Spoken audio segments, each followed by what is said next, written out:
want to share a real experience from my own professional journey as a social worker.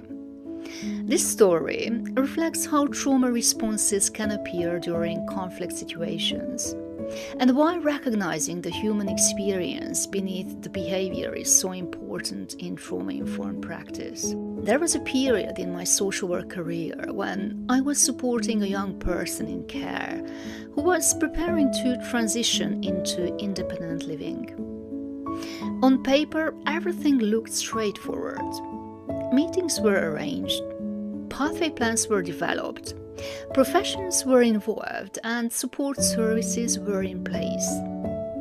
But every meeting with this young person felt emotionally intense.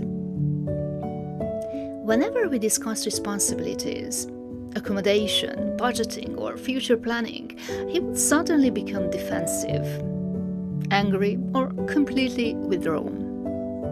Sometimes he would raise his voice and accuse professionals of trying to control him.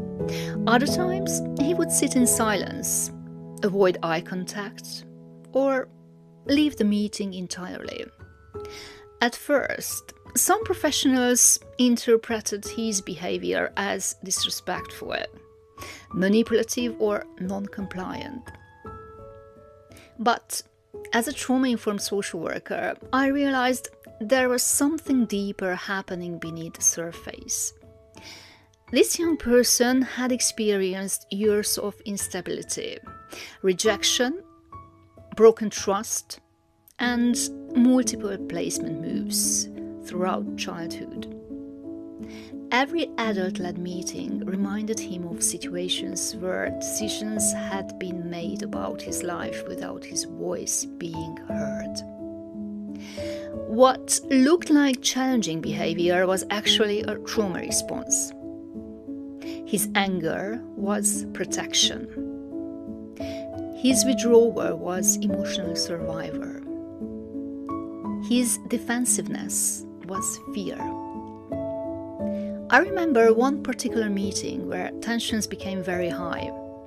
A professional questioned why he had not completed certain tasks connected to his transition plan. Immediately his body language changed. He crossed his arms, became visibly distressed, and started saying, "You people always think I'm the problem." At that moment, I realized the conversation was no longer about the tasks. The young person no longer felt emotionally safe. So, instead of continuing to push the discussion forward, I paused the meeting and shifted the focus toward emotional regulation and connection. I calmly said, "I don't think this is really about the paperwork right now. I think maybe you are feeling unheard and overwhelmed." There was silence in the room, and then something changed. For the first time in that meeting, his posture softened. He looked up and quietly said, "No one actually asks how this stuff feels." That moment stayed with me for a while, because it reminded me that many conflict situations are not truly about the surface issue. Often they are connected to fear, shame, loss of control, rejection, or previous emotional pain.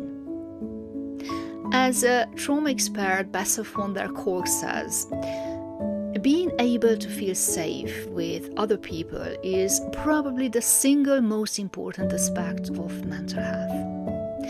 That experience transformed the way I approached conflict as a professional. I learned that trauma-informed practice is not about avoiding difficult conversations. It's about creating emotional safety within those conversations. Sometimes people do not need someone to immediately fix the situation.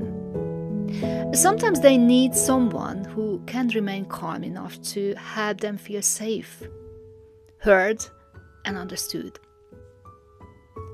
And honestly, in health and social care, education, and especially in social work practice, there are moments where emotional regulation deserves its Olympic medal.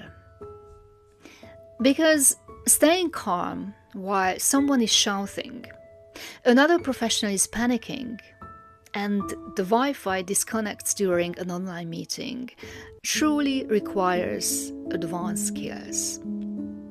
But humor aside, trauma-informed conflict management taught me one powerful lesson.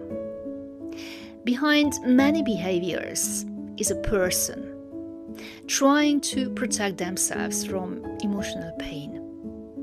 And when we recognize this with empathy, patience, and professionalism, conflict can become an opportunity for trust, healing, and meaningful connection.